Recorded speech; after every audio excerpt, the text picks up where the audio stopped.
Good evening and Salam Malaysia Madani. You're watching News at 10 with me, Rasmi. Our top stories for tonight. Malaysia and China committed to bring relationship to greater heights.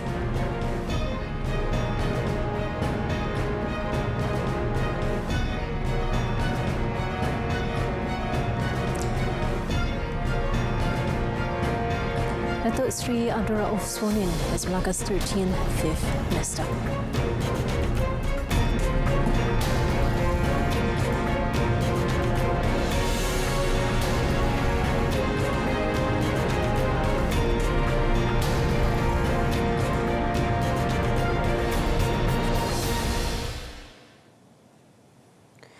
Malaysia and China are committed to work closely together to bring their relationship to greater heights. The matter was agreed upon during a meeting between Prime Minister Datuk Sri Anwar Ibrahim and China President Xi Jinping in Beijing today. Discussion between the two leaders was focusing on new measures that could be taken to further strengthen the inter-countries relationship, as well as more concrete approaches in terms of trades and political cooperation. The courtesy visit was also joined by International Trade and Industry Minister Tunku Datuk Sri Zafrul Tunku Abdul Aziz, Foreign Minister Datuk Sri Dr. Zamri Abdul Kadir and Transport Minister Anthony Loke Siufog. Also present were Housing and Local Government Minister Nga Kormeng, Tourism and Culture Minister Datuk Sri Tiong King Sing, as well as Science, Technology and Innovation Minister Chang Li Kang. Datuk Sri Anwar was among the first world leader that visited China and met with Xi Jinping after his re-election as China President for the third term. After the meeting, the Prime Minister, together with Malaysia delegation, met with Chairman of the Standing Committee of the National People's Congress of China, Zhou Leji. Tomorrow, Datuk Sri Anwar is scheduled to attend a meeting with his China counterpart, Li Sheng, after the official welcoming ceremony at the Great Hall of the People.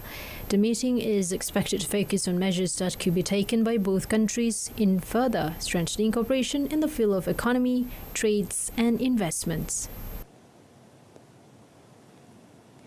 Earlier, the Prime Minister delivered a public lecture at the renowned Tsinghua University. In his speech, the Prime Minister stressed that Malaysia will not allow any big power to dictate its decision and future direction. He asserted that Malaysia is a free and independent state, and it will defend its sovereignty and decide what is best for the country. He added, as a trading nation, Malaysia wants to build excellent relationships with all countries, including China and the United States. I agree with the initiative by President Xi Jinping to broaden the horizon, humanity, civilization. I didn't say that I'm against anybody, but we'll have to look forward. China is an important neighbor, a major investment and trading nation. But United States, I mean, as a country, is a friendly nation to us. We are a small country, but nobody should dictate us. He also added Malaysia does not see China as a competitor nor a threat, although there may be some disagreements between the two countries. Datuk Sri Anwar also said that a meeting between him, China President Xi Jinping and its Premier Li Sheng that is scheduled to be held tomorrow would bring some major developments in regards to advancing bilateral ties with China, including trade and investments, as well as collaborations with other universities. Tanjung Bidara Assemblyman Datuk Sri Abdul Rauf Yusof was sworn in as Malacca's 13th Chief Minister today. He took his oath of office in front of Malacca Yang Dipertua Negeri Tun Muhammad Ali Rustam at Sri Negeri at 3:33 p.m. in a private ceremony with his predecessor, Datuk Sri Sulaiman Madali, State Assemblyman, MPs and heads of department present. Datuk Sri Sulaiman, who remains Lundu Assemblyman, resigned yesterday, midway through his second term as Chief Minister, having first been appointed on 9th of March 2020 and then again on 21st November 2021. A one-term Assemblyman, Datuk Sri Abdul Rauf, 62, won the Tanjung Bidara seat in a tight three-corner contest in the last state election. He was then appointed State Investment, Industry, Entrepreneur Development and Cooperatives Committee Chairman in Datuk Sri Sulaiman's second administration, having served as Malacca State Assembly Speaker during the former first administration.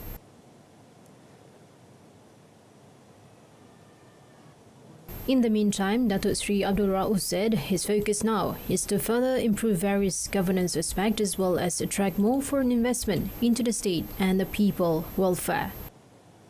Ingin saya tegaskan bahawa apa juga yang telah dirancangkan oleh pimpinan yang terdahulu, terutama Datuk Seri Utama Sulaiman Ali, saya akan memikul tanggungjawab ini dan memberikan penambahbaikan kepada program-program ataupun projek-projek yang telah pun diusahakan oleh Yang Berhormat Datuk Seri Utama Sulaiman Ali sebelum ini.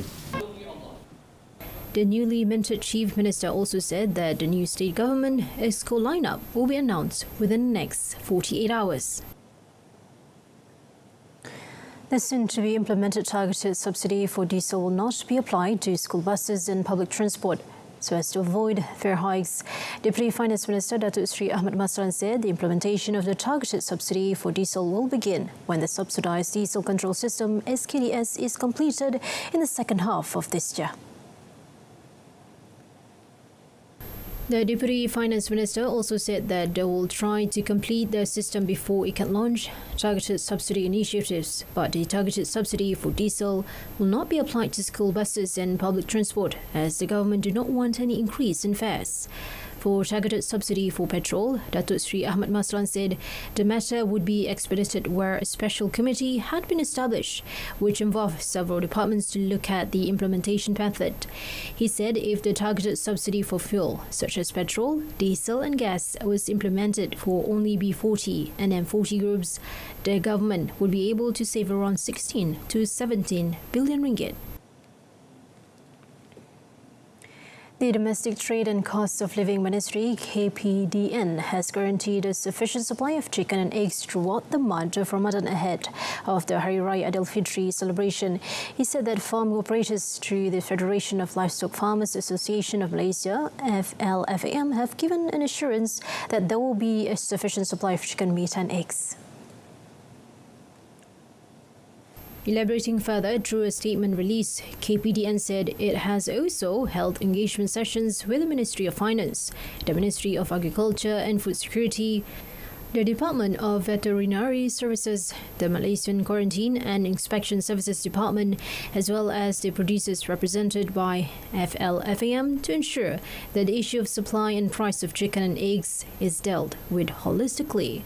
The statement said the producers have also expressed a commitment that they will work with the ministry to deal with any issue of supply disruptions in the country by immediately channeling supplies to any locations that face disruption. The statement added that, based on enforcement statistics regarding the implementation of the maximum price control scheme of chicken and eggs from 5th of February 2022 until yesterday, the ministry has carried out 183,047 inspections nationwide and taken action through 2,711 cases, with a total compound of 482,400 ringgit. Among the offences were selling above the control price and failure to comply with price tagging.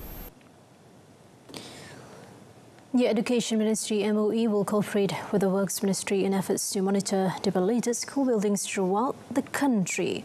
Deputy Education Minister Lim Hu Ying said the collaboration was also to ensure that all inspection or monitoring measures on the schools were done carefully, as the MOE was committed to providing a safe and conducive educational infrastructure for the use of students and teachers. So far, 880 schools have been listed as dilapidated, and most of them are in Sabah and Sarawak. He also said the repair works need to be done immediately, as the dilapidated school buildings are not safe for students, with most of them ranging between the scale of 6 and 7, so this matter should be given attention. Scale 6 refers to buildings that are unsafe, and with confirmation of the status by the District Education Office and State Education Department, while Scale 7 refers to unsafe buildings, with confirmation by the Public Works Department.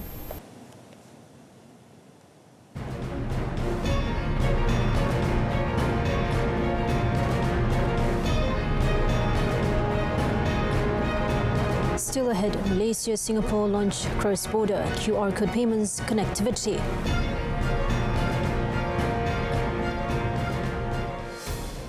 Bank Negara Malaysia, BNM and the Monetary Authority of Singapore, MAS, have launched a cross-border QR code payment linkage between Malaysia and Singapore. The payment linkage would allow customers of participating financial institutions to make retail payments by scanning Do It Now QR and Nets QR codes. The central bank said the Do It Now Nets QR code payment linkage is a key milestone in the ongoing collaboration between Malaysia and Singapore to enhance cross-border payment connectivity. BNM Governor Tan Sri Nur Samsiah Muhammad Yunus said the cross-border QR code payment linkage is a significant step toward realizing the vision of an Asian network of fast, efficient and interconnected retail payment systems. According to BNM, the initiative is a testament to both countries' commitment to improving the cost, speed, access and transparency of cross-border payments in line with the Asian Payment Connectivity Initiative and the G20 roadmap for enhancing cross-border payments. With pre-pandemic annual traffic between the two countries averaging 12 million visitors, BNM said the payment linkage would provide merchants and consumers with a more seamless and efficient means to make and receive payments. The central bank said the payment linkage would support in-person payments through the scanning of physical QR codes displayed by merchants and online cross-border e-commerce transactions.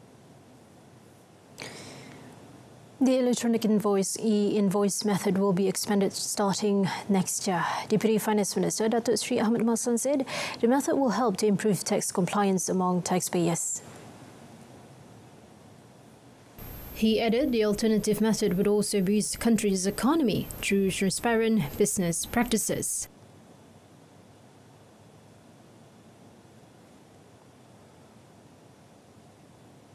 Jadi e-invoicing ini menyebabkan telus bagaimana sistem GST juga.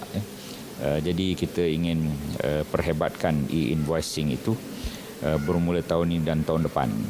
Jadi ini satu kaedah yang penting yang saya kira cuba pihak media selidiki lebih tentang invoice elektronik ini. Jadi ini telah diputuskan oleh kerajaan sebenarnya untuk kita memperhebatkan kaedah invoice elektronik bagi memastikan ketelusan maklumat perniagaan. Dan apabila maklumat itu telus, pelarian cukai boleh dielakkan. He said this at a launching ceremony of e-Concha and Public Housing Sector Financing Board's charter in Putrajaya today. Farmaniaga Berhad has vehemently dismissed his claims by certain quarters that the government is over-relying on the group as its pharmaceutical logistics and distribution services provider. Contrary to the claims, it said the Health Ministry MOH spent about 25% of its pharmaceutical spending via Farmaniaga, with the group's role limited to managing the logistic and distribution of the products as well as holding the drug stockpile to the tune of 400 million ringgit as of 31st December 2022. Farmaniaga, through a statement released today, said the selection of suppliers, products and prices is all determined by the MOH after it concluded an open tender exercise.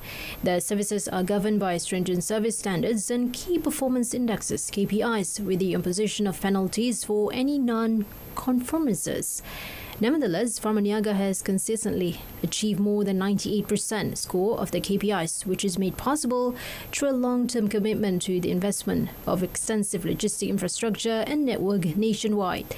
The statement also said that Farmaniaga remains committed to its obligations towards both businesses with MOH and the private sector despite experiencing challenges after announcing its Praxis Note 17 status recently due to the provision of COVID-19 vaccine stocks.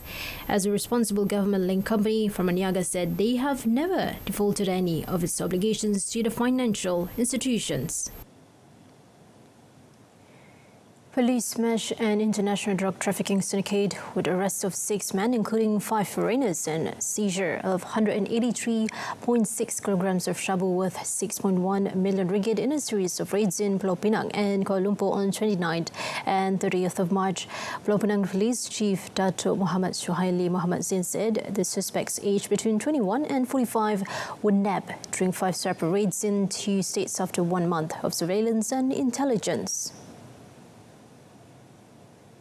The Pulau Pinang police chief said the seizure was the largest involving shabu this year. Investigation revealed that the syndicate had been active since the middle of last year, and their modus operandi is transporting shabu packed in Chinese tea packets from Kuala Lumpur to Pulau Pinang before sending them to a neighbouring country.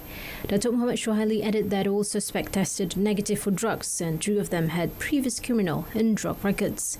He also said that further investigations are underway to track the network. The Pulau Pinang Chief Police said the suspects have been remanded for 7 days until 5th of April to assist in investigation under Section 39B of the Dangerous Drugs Act 1952.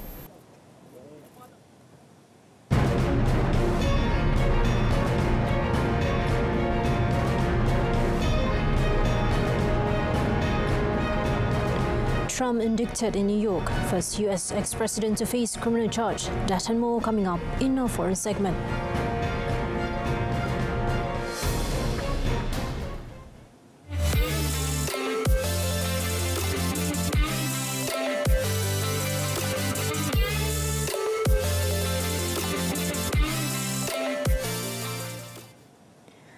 A new grand jury indicted Donald Trump over hush money payments made to a porn star during his 2016 campaign, making him the first former U.S. president to face criminal charges. The historic indictment of the 76-year-old Republican is certain to upend the current presidential race in which Trump hopes to regain office.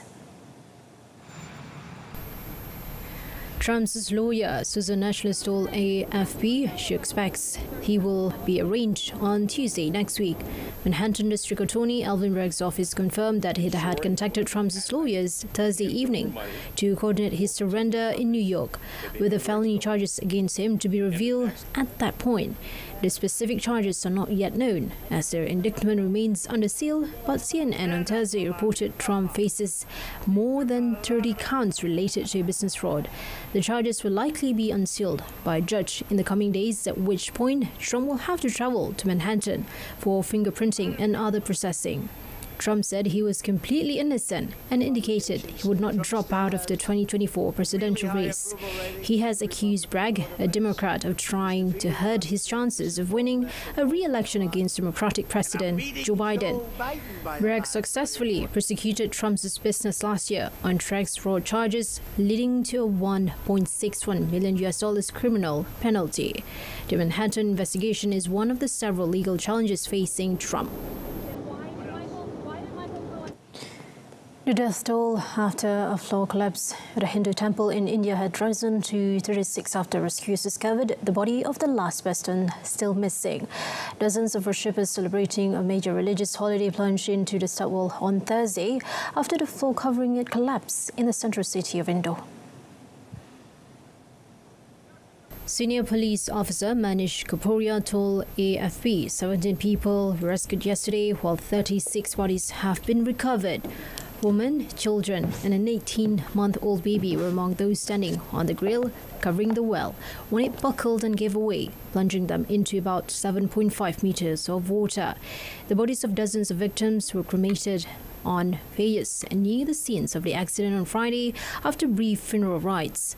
Prime Minister Narendra Modi said he was extremely pained by news of the accident.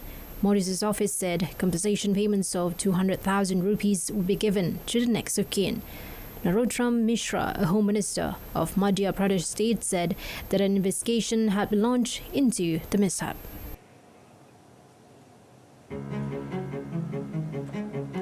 Indonesia and Russia today signed an extradition agreement with the Southeast Asian country's law minister, welcoming a move that he said should strengthen efforts to combat cross-border crimes ranging from money laundering to cybercrime. Indonesia has had diplomatic ties with Russia since 1950, and its relations have remained good despite the war in Ukraine. Hundreds of Thai firefighters and soldiers battle a forest blaze less than 100 kilometers from Bangkok as the kingdom grapples with air pollution that has made more than 1.7 million people ill already this year.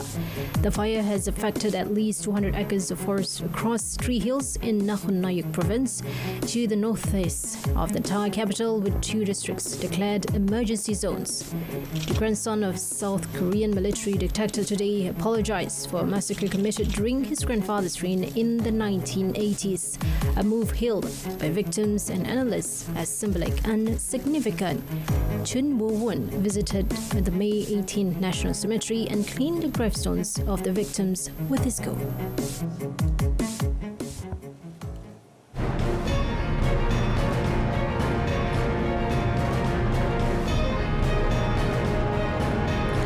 Coming up in sports, Alcaraz and Rybakina stay on track for Sunshine Double.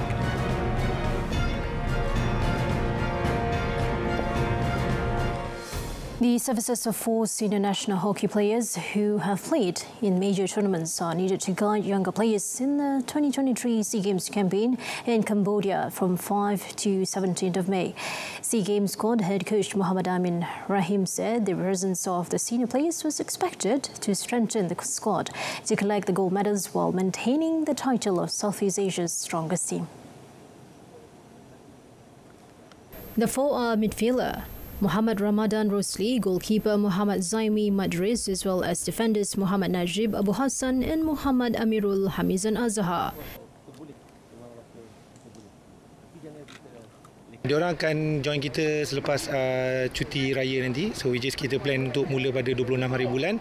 So daripada sana dia akan bersama kita sebab saya tak risau sebab mereka pun menjalani latihan yang sama and konsep dan cara permainan pun lebih kurang sama. Meanwhile, team manager I. Viknaswaran hoped that the experience of senior players would be a guiding force for the younger players in displaying excellent performances throughout the SEA Games campaign. Pemain-pemain senior ini adalah sangat penting. Mereka merupakan stabilizing factor dalam mana-mana pasukan kerana ni kebanyakannya pemain muda. Jadi kalau apa-apa pun mereka ada. Itu saja backup plan. Tapi dari segi kemampuan pasukan ini sudah pun mampu. The last time Malaysia won gold was in Kuala Lumpur in 2017. World number 1 Carlos Alcaraz and informed Russian Daniil Medvedev booked their places in the Miami Open semi-finals with convincing victories over American opponents at Hard Rock Stadium on Thursday. Alcaraz crushed 9-seed Taylor Fritz 6-4, 6-2, while Medvedev ended qualifier Christopher Eubanks' impressive run with a 6-3, 7-5 victory in the quarterfinal. Alcaraz needed just 78 minutes to dismiss Fritz, with the Spaniard yet again dominating with his big serve and attacking the American from the outside. The powerful Alcaraz set the tone by breaking Fritz's first serve game, and he did the same again at the start of the second set, winning the game to love. The 19-year-old broke again to go 5-2 up and wrapped up the win without losing a point in the final game. He will be up against Italian 10-seed Jannik Sinner next as he seeks to complete the Sunshine Double following his triumph over Medvedev at Indian Wells. In the other side of the men's draw, the 26-year-old Eubanks showed no signs of nerves holding his first 2 serves, but he was unable to take advantage of 5 break points in a thrilling 4th game. A half-hour rain break appeared to disrupt Eubanks' momentum, allowing Medvedev to take a 4-3 lead. In the 6th game of the second set, Medvedev won a great rally at the net to go 4-2 up, but Eubanks again showed his character to break back and keep his hopes alive. Eubanks saved 2 match points as Medvedev looked to break him and avoid a deciding set. But then, on the 3rd match point, he messed up a straightforward volley, putting it out and ending his resistance. Medvedev next faces fellow Russian Karen Khachanov after the 14th-seed East past 25th-seeded Argentine Francisco Carandulo 6-3, 6-2.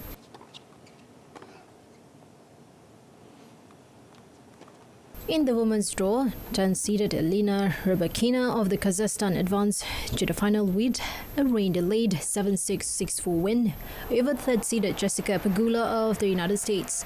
Rybakina finished with an 11-1 edge in aces while earning her 13th consecutive victory. Her final round opponent will be either 15th-seeded Petra Kvitova of the Czech Republic or Romania's Sorana Cristi. Rybakina is trying to become the 5th woman to claim the Sunshine Double, sweeping the swing hardcourt events at Indian Wells in Miami. Aston Martin's Fernando Alonso went quickest ahead of Ferrari's ace Charles Leclerc in a rain-interrupted second practice at the Australian Grand Prix today, with defending world champion Max Verstappen third.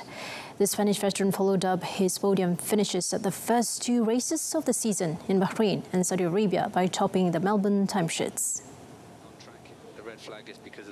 He powered around the bumpy Albert Park circuit under darkening clouds and before rain fell in a best time of 1 minute 18.887 seconds among his 13 laps, bettering his fourth place in the first 1 hour session. Leclerc, who won in Australia last year, came an encouraging second after Ferrari's early season reliability and pace issues, nearly half a second adrift but ahead of Verstappen. The Red Bull pilot, the early championship leader, clocked a 1 minute 18.790 in the first practice, when he had an odd of corrected spin, which was better than Alonso's second session best. But the Dutchman had no distant opportunity to improve on it on a wet track. Red Bull are attempting to score a third consecutive 1-2 finish for the first time in their team's history in Melbourne after their dominance in Bahrain and Saudi Arabia. Argentina has submitted a formal bid to host this year's Under-20 World Cup in place of Indonesia, which was stripped of its rights to stage the tournament. The matter was confirmed by FIFA President Gianni Infantino. The FIFA president said Argentina was the only country to submit a formal offer. The FIFA Bureau will decide whether to accept the proposal in 2 or 3 days, with the tournament scheduled to start on 20th of May. FIFA stopped Indonesia from hosting the event after the country's soccer federation, PSSI, said it had cancelled the draw because the governor of the island of Bali refused to host the Israel team. Kecemasan, boleh saya bantu? Hello, there's been a motorcycle accident here. Maybe an elephant ran it over. Sir, there is fire accident at the address number 5 Jalan Tembika Shah Alam. PGO from FRT Shah Alam, there was no fire accident here. Over.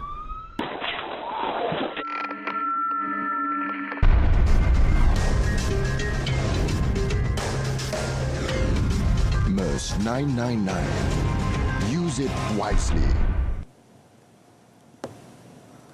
All right, that concludes this evening's News at 10. In our top story, Malaysia and China committed to bring relationship to greater heights.